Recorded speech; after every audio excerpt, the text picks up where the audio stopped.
Thank you for clicking on today's video. I'm going to be trying something new, and that is combining two of my favorite things, which is spirituality and fitness. This is where I go ahead and dissect a spiritual topic on whether or not it truly is pseudoscience or something that I think is substantially covered by science and can be acclaimed as a discovery that might not be very well known by the public. On the screen, you will see a workout. Today's is a full upper body workout using exclusively dumbbells. Additional details will be in the description box below if you want to know what the names of the workouts are or just to save it for later. So let's get started. Today's topic is Kirlian photography, and I want to talk about whether or not Kirlian photography is actually a legitimate thing or if it was just something that people got really preemptively excited about, right? The way this video is going to go, we're going to talk about what it is and what it's not, what it is claimed to do, where the term came from and how it kind of became popularized, and we're going to dive into the skeptic's point of view. And last but not least, we'll talk about my opinion on it, being somebody who works in the spiritual industry in particular, so that you can kind of get an insight into whether or not, this whole thing is just a full, like, horse hockey or not, right? So first off, Kirlian photography, I'll put some pictures up here of what it is and what it's not. So Kirlian photography is where you take a Polaroid or Kodak. When you take Polaroid or Kodak film and you pass a current through it that is safe for living things to touch, obviously, and then an object gets placed on it, whether it's a living thing or not. It could be living or inanimate. And most of these pictures were done using like hands, bugs, plants, and things like that, because obviously it's a piece of film, so it's usually not super big. Got to keep that in mind. And the fascinating thing about these images is that the impression that the electricity would leave on the film would then be, it would leave little streams of like light and color, and it would change from picture to picture. And it was thought, or it was claimed, that these pictures were of the human aura, and it would change based on a person's thoughts, feelings, but it was later discovered that it was actually also influenced by pressure and temperature and wetness and things of the sort. We'll get more into that later. But it was claimed that the human aura pictures and things like that, they could pinpoint acupuncture points. I found a CIA document that actually claimed that these photographs demonstrated that there was proof that solar activity actually influenced the electricity given off by the human body simultaneously, even though it would take several days or so for those solar currents to reach the earth. It would happen instantaneously between the sun and the earth, like between the living organism right away at the time that it happened on the sun and then on the planet at the same time. It would demonstrate like a variation in energetic stimulation, like say in energy healers, they would take pictures before, during, or after a healing, or all of them, and then it would show variation in like the brightness of the aura at the time that the pictures were taken. It would show like that they were more stimulated and therefore their aura was shining brighter when they were giving healings. Anything that comes with the human aura has to do with like health, very much so. So there's also the idea that the human and animal health could be predicted, such as like it would be a preemptive diagnosis of illness, because it would show up on, like, there'd be like spots on the pictures that were maybe weaker or brighter than others. So they thought that that was a sign of incoming illness in some humans, as well as like saying early stages of cancer. Other later experiments also demonstrated that there was the idea that it could identify drunk drivers, and if it used on things like fruits and vegetables, you could differentiate between GMO and non-GMO type plants. and whether or not certain seeds would be more likely to germinate once planted. You know, they'd be like the weak ones wouldn't germinate like the other ones would. The actual term itself, Kirlian photography, was coined from Sir Ian Kirlian from the early 1900s or mid 1900s, actually patenting the term Kirlian photography. Now, Sir Ian Kirlian was born in the Russian Empire in 1898, and he would grow to become an electrician in his adulthood. He did have a fascination for Nikola Tesla and saw one of his demonstrations of the Dumbbell electrotherapy device, like Tesla's device there. And luckily for Sir Ian, as an electrician, he did have access to scientists and their laboratories because he was an electrician and people needed him to fix that stuff, right? So seeing Tesla's demonstration inspired him, right? He was like struck with this idea of combining electricity to photograph the human aura, which was not a new idea. I did find there were people researching this type of inspiration as early as 1898, and papers around in like also written in the early 1900s pertaining to what this could be or how it came to be, like the pictures, of course. But he was inspired by these scientists and their labs, and he actually started building one of his own in his garage.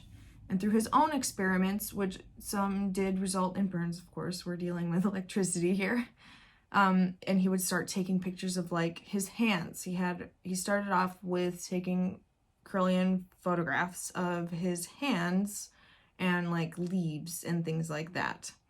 And there were the variations in color and intensity and yada yada in each of them. So it was like, ooh, pretty colors.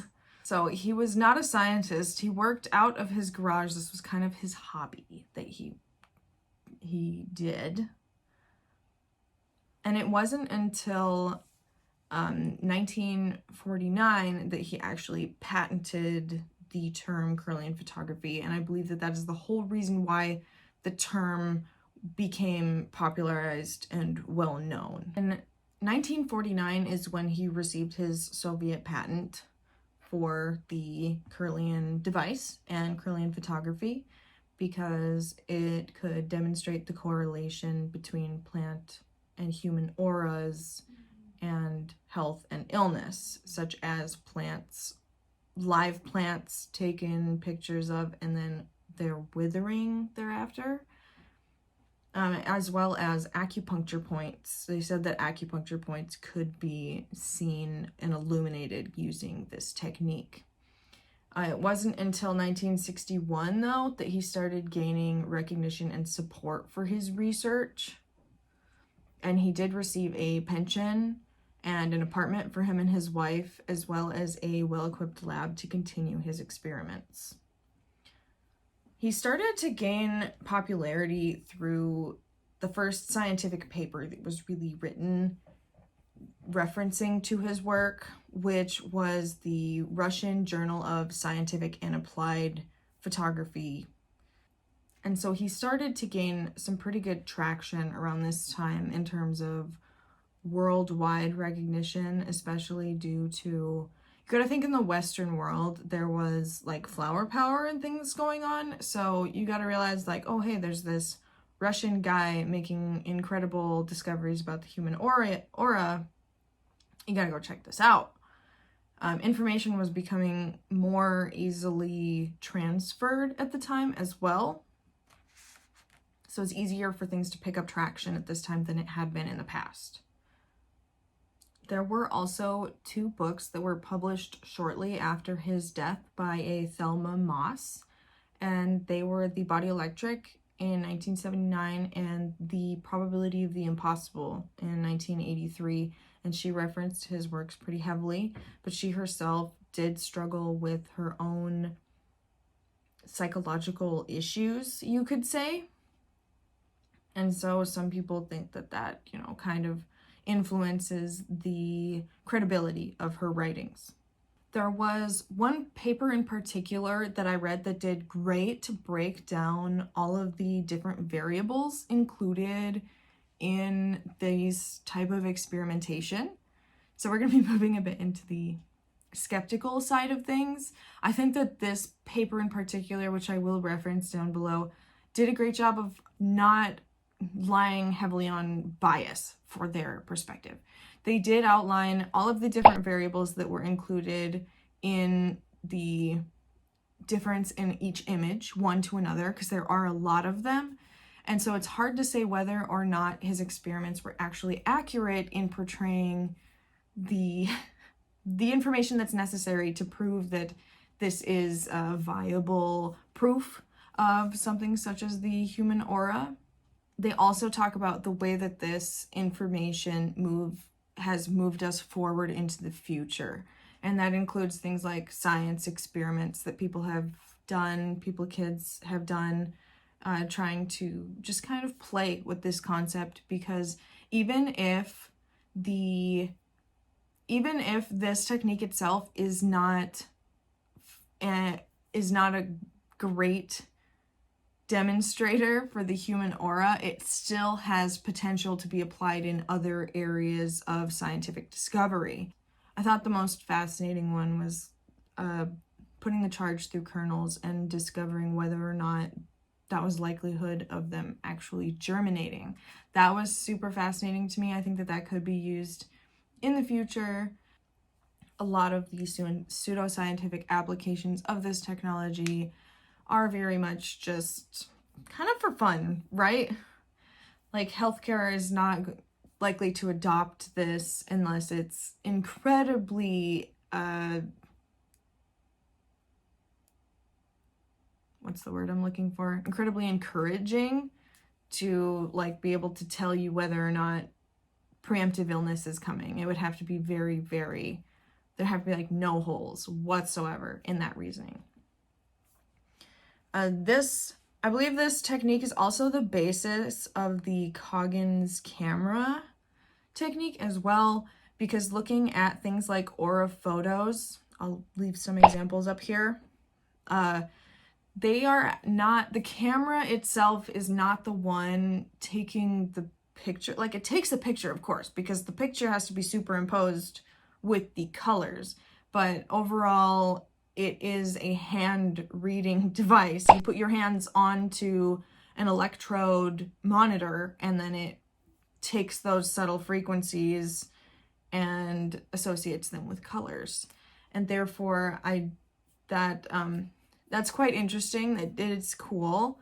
The aura photography is interesting, but I think that you'd have to look more into how those signals are interpreted and then imposed over the image to really read whether or not you're actually seeing a picture of a human aura, or if it's just some algorithm programming that has decided to superimpose signals from your hands onto your face. So with that, we'll move into the skeptical side of view. There are some papers and things written on this, especially about James Randi, who is a known skeptic. He was a magician that actually spent a lot of his time and work debunking the works of some highly acclaimed miracle workers, light workers, people that performed acts that would otherwise be deemed impossible, and just kind of explain them and how these people are actually just making fools out of everybody. And so that's where this comes in. His explanation of Kirlian photography essentially has to do with classical physics, right? It's generally just sending electricity through the paper, and then the water itself, the perspiration of the hand or the leaf or the bug or whatever it was that was put onto the film is what would create those little tendrils of light.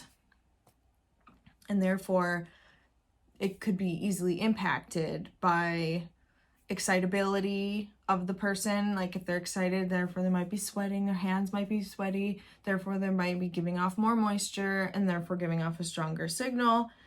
There were some early experiments which were super fascinating to Mr. Kirlian, because he would put a leaf onto the film, he would take a picture of the leaf, and then he would compare that to a picture that he would take later where he'd cut off a part of the leaf. And the first time they did this experiment, it was super fascinating because the picture of the leaf and the picture of the leaf after it had been cut, there was still a phantom of the uncut leaf on the leaf that was cut. So they thought that was proof of like, oh, the leaf's aura is still there. You can still see it on the picture. And after further inspection, they found that they could not replicate this if they cleaned the film off. Like if they wiped the water or moisture off of the film and then took the picture, those phantoms did not show up anymore. They also found that the same person could yield such a wide variety of results and different pictures that it was hard to replicate the same picture multiple times over based on mood and health and things of the sort, because each picture was almost unrecognizable from one to the next. The last thing that I will say here is I did find one discussion about the term natters, which has to do with it's a very common occurrence to have something like a picture film with electricity run through it and it leaving those impressions, those spider-like impressions on them. That's supposed to be an incredibly common term by electrical engineers. I myself could not find I couldn't find that referenced anywhere else on the internet. At least that's what my Google did. It would not find any other. Every time I tried to search something natters, it just would not appear to be anything electrical. So that's what I found, at least. My opinion on this whole thing, I think that it's an incredibly fascinating topic, and I really love seeing when somebody takes something that they're inspired by and then just creates. They do what they can with it, right? They get inspired, they start thinking out the box, and then they kind of start venturing out of their own area of expertise, right? In this case, an electrician playing a scientist. And I do think that, yeah, this is possibly something that could be used in the future, but I don't think that he's actually taking pictures of the human aura in this particular example. I don't. One of the biggest skeptic claims had to do with the fact that they took these pictures in a vacuum. They went ahead and took like all the air out and moisture out and everything, and they took the picture and there was nothing there. And of course, if there was a human aura, it should exist in a vacuum. I don't think that changes. I could be wrong though. I myself am not a scientist either by any means. However, I do believe strongly in the human aura, and that'll be a discussion for a whole nother time because of my own personal experiences. But I just don't think that the Kirlian photography in itself hit the mark in terms of photographing the human aura. I don't think it did it. Even with like the Coggins cameras, as I mentioned earlier, it's a really cool concept and it's really fun. It's an amazing application, but I don't quite think that's what it is. It gets difficult for some people to clarify this because there's not many aura seers readily available to clarify this, right? And my opinion is that each aura seer will see something different person to person, because for me, my experience is that you are reading an interpretation of yourself off of somebody else. And therefore, I don't think that it's going to be incredibly common for two people to have the exact same impression of the same person at the same time. I don't. So that's my talk on Kirlian photography and whether or not it's a viable scientific topic, whether or not it's been proven or anything like that. I don't think it has been proven, but I do think that it's still something that is worth looking into. I think that it should not be forgotten. I do think there's potential there. So go ahead and leave your ideas, thoughts down below. So thank you for making it through to the end if you did. I appreciate your time and efforts. If you have any questions about the workouts, go ahead and leave them below. Be sure to subscribe if you're interested in more, because I do enjoy this and I think I'm going to keep polishing it and getting more into the research and development of these videos. This one was just kind of fun and for trial. So thank you once again for being here, and have a great rest of your day.